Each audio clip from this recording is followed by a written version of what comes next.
Part XIV, Services under the Union and the States, Chapter I, Services, 308, Interpretation, 309, Recruitment and Conditions of Service of Persons serving the Union or a State, 310, Tenure of Office of Persons serving the Union or a State, 311, Dismissal, Removal or Reduction in Rank of Persons employed in civil capacities under the Union or a State, 312, All India Services, 312a, Power of Parliament to vary or revoke conditions of service of officers of certain services, 313, Transitional Provisions, 314, Repealed, Parts of Services under the Union and the States Chapter I, Services 308, Interpretation. In this part, unless the context otherwise requires, the expression state does not include the state of Jammu and Kashmir, such as by the Constitution, 7th Amendment, Act,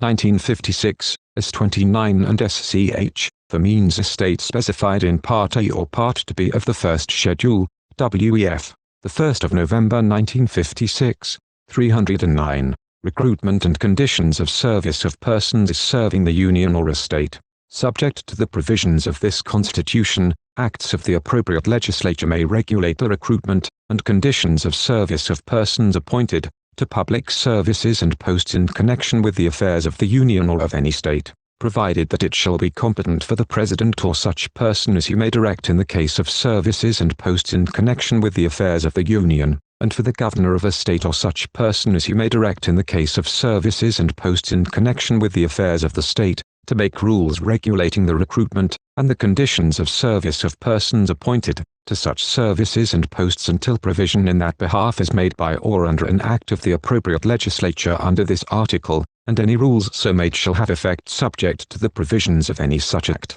310. Tenure of office of persons serving the Union or a State. 1. Except as expressly provided by this Constitution, every person who is a member of a defense service or of a civil service of the Union or of an all India service or holds any post connected with defense or any civil post under the Union holds office during the pleasure of the President, and every person who is a member of a civil service of a state or holds any civil post under a state holds office during the pleasure of the Governor of the state. 2. Notwithstanding that a person holding a civil post under the Union or a state holds office during the pleasure of the President or, as the case may be, of the Governor of the state, any contract under which a person, not being a member of a defense service or of an all India service or of a civil service of the Union or a state, is appointed under this Constitution to hold such a post may, if the President or the Governor, as the case may be, deems it necessary in order to secure the services of a person having special qualifications, provide for the payment to him of compensation,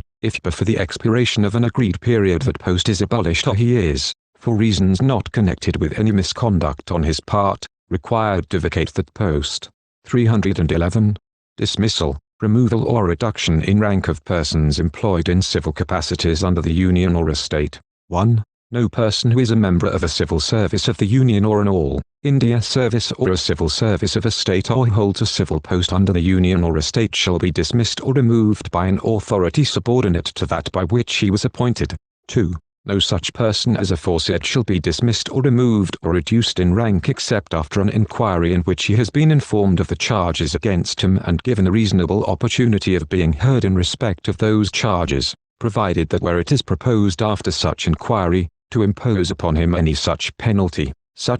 may be imposed on the basis of the evidence adduced during such inquiry, and it shall not be necessary to give such a person any opportunity of making representation on the penalty proposed, provided further that this clause shall not apply, where a person is dismissed or removed or reduced in rank on the ground of conduct which has led to his conviction on a criminal charge, or, b. where the authority empowered to dismiss or remove a person or to reduce him in rank is satisfied that for some reason, to be recorded by that authority in writing, it is not reasonably practicable to hold such inquiry, or, c. where the President or the Governor, as the case may be, is satisfied that in the interest of the security of the state it is not expedient to hold such inquiry. 3. If, in respect of any such person as aforesaid, a question arises whether it is reasonably practicable to hold such inquiry as is referred to in clause 2, the decision thereon of the authority empowered to dismiss or remove such person or to reduce him in rank shall be final. 312.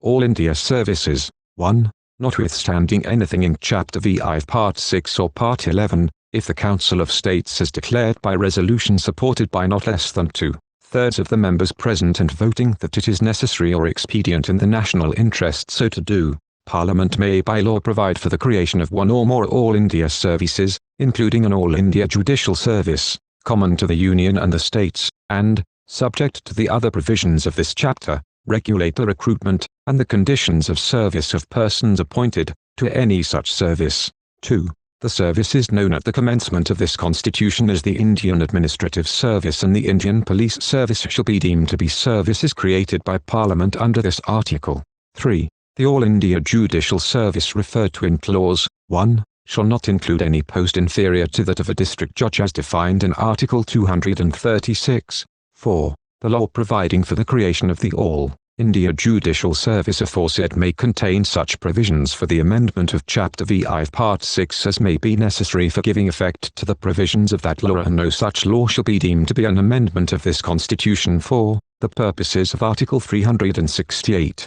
312a. Power of Parliament to vary or revoke conditions of service of officers of certain services. 1. Parliament may by law, vary or revoke, whether prospectively or retrospectively, the conditions of services as respects remuneration, leave and pension, and the rights as respects disciplinary matters of persons who, having been appointed by the Secretary of State or Secretary of State in Council to a civil service of the Crown in India before the commencement of this Constitution, continue on and after the commencement of the Constitution, 28th Amendment, Act, 1972, to serve under the Government of India or of a state in any service or post, be vary or revoke, whether prospectively or retrospectively, the conditions of service as respects pension of persons who, having been appointed by the Secretary of State or Secretary of State in Council to a civil service of the Crown in India before the commencement of this Constitution, retired or otherwise ceased to be in service at any time before the commencement of the Constitution,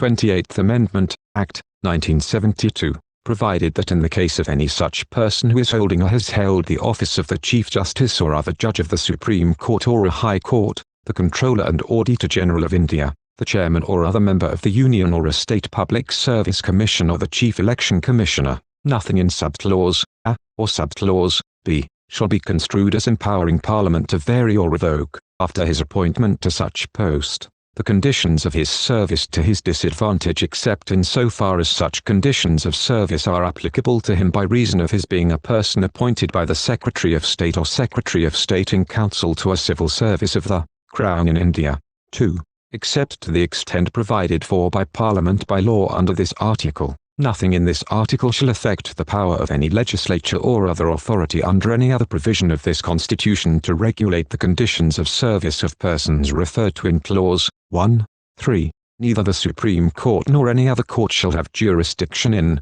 any dispute arising out of any provision of, or any endorsement on, any covenant, agreement or other similar instrument which was entered into or executed by any person referred to in Clause 1, or arising out of any letter issued to such person, in relation to his appointment to any civil service of the Crown in India or his continuance in service under the government of the Dominion of India or a province thereof, be any dispute in respect of any right, liability or obligation under Article 313 as originally enacted. 4. The provisions of this article shall have effect notwithstanding anything in Article 313 as originally enacted or in any other provision of this Constitution. 313. Transitional provisions. Until other provision is made in this behalf under this Constitution, all the laws in force immediately before the commencement of this Constitution and applicable to any public service or any post which continues to exist after the commencement of this Constitution, as an All India service or as service or post under the Union or a state shall continue in force so far as consistent with the provisions of this Constitution.